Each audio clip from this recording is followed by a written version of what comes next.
2023년도 마지막 달 12월 1일에 인사를 드리고 있는 크립토 마토입니다. 과연 비트코인과 암호화폐들은 2023년 마지막까지 유종의 미를 거둘 수 있을 것인가 긴장이 되고 있는 가운데, 일단 오늘 미국 달러 같은 경우는 큰 폭으로 반등하면서 103.56포인트까지 올랐으며 미국 증시는 혼조세를 보이고 있습니다. 그런 가운데 비트코인 같은 경우는 38,000달러 아래로 다시 또 미끄러져 내려오면서 여전히 38,000달러를 두고 오락가락하고 있는 모습. 이더리움은 2,041달러에서 거래가 진행이 되고 있습니다. 이어서 오늘 연준이 인플레이션의 정도를 측정하는 데 가장 많이 활용된다라고 알려진 개인 소비지출 물가가 발표가 됐는데요. 전월 대비 0.2% 상승, 예상치에 부합한다라는 결과가 나오면서 시장에 큰 변동성을 가져오지는 않았습니다. 한편 뉴욕 연준 총재인 존 윌리엄스 같은 경우는 연준의 금리 목표가 정점에 도달했거나 거의 정점에 근접했다라고 볼 수가 있겠는데, 근데 만약에 인플레이션 압력이 지속된다, 그러면 우리는 언제든지 금리를 다시 인상할 수 있다라고 약간은 매파적인 그런 발언을 했습니다. 한 가지 어이없는 사실은 인플레이션 지표들 지금 발표되는 거 보면은 이 통계가 실제 생활과 맞지 않다, 한마디로 많이 조작이 된 것 같다라는 의견들이 많이 나오고 있으며 실제로 그런 비교를 하는 영상들도 나오고 있는데요. 그러면은 이거 결국 인플레이션 통계되는 거 별 의미가 없지 않나라는 생각마저 듭니다. 자, 아무튼지 간에 12월 달에 연준 미팅, 금리 관련된 발표 계속해서 기다려 보도록 하겠고요. 이어서 최근까지도 좋은 성장세를 기록하고 있는 암호화폐 시장, 투자자들의 정서가 극단적 탐욕 단계에 근접했다는 소식이 나왔습니다. 아직 극단적 탐욕 단계에 진입하는 것은 아니고요. 일반 탐욕 단계인데 여기서 조금만 더 올라가면 극단적 탐욕 단계까지 진입을 한다라는 것입니다.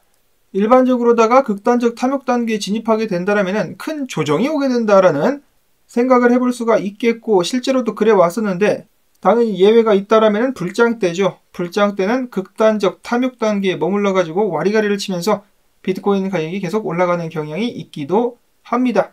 자, 그러면 지금은 어떨까요? 극단적 탐욕 단계 진입 직전에 조정이 나올 것인가, 아니면 시장이 계속해서 펌핑하면서 극단적 탐욕 단계까지 들어가게 될 것인가, 많은 사람들이 예측을 하고 있는 가운데 이런 소식도 나왔죠. 마이클 세일러의 마이크로스트러지가 비트코인을 또 추매했습니다. 욕심도 정말 많다라는 생각이 드는데요.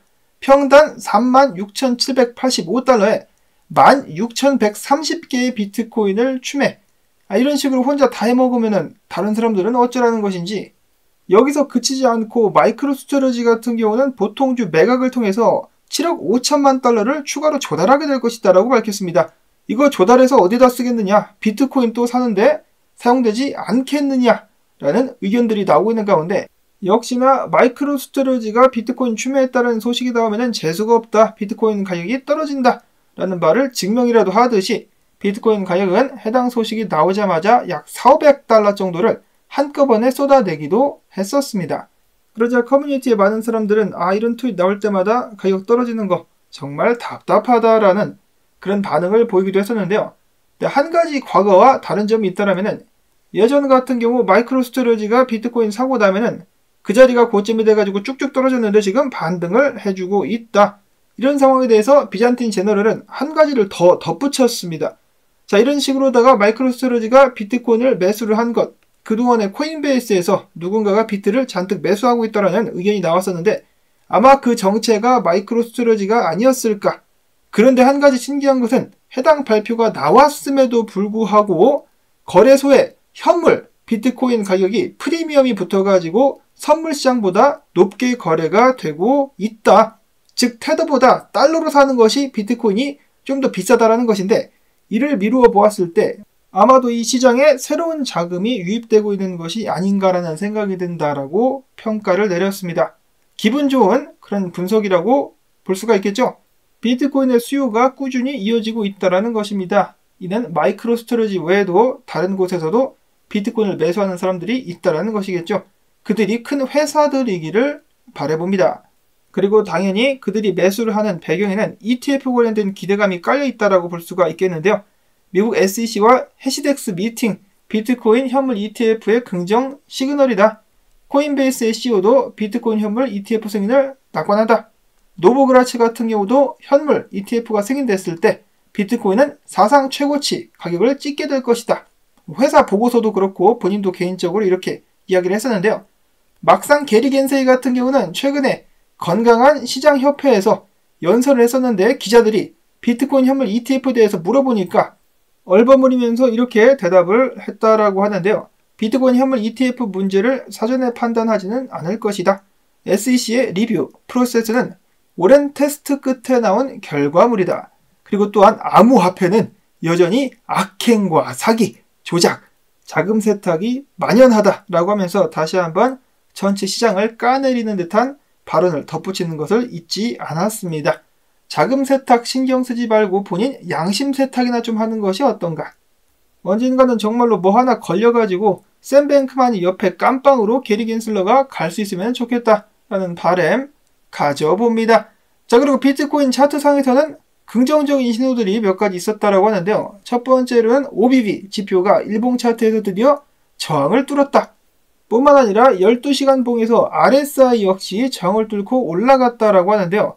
그동안에 이 공세력들, 비트코인 가격을 떨어뜨리려고 작당을 한 녀석들은 비트코인 가격을 떨굴 수 있는 기회가 많이 있었지만은 결국 번번이 실패하고 있다라고 하면서 비트코인 강세가 예상이 된다라고 크립토 제레마이아 그리고 네브라스칸 구도 분석가는 현지 시장을 판단하고 있었습니다.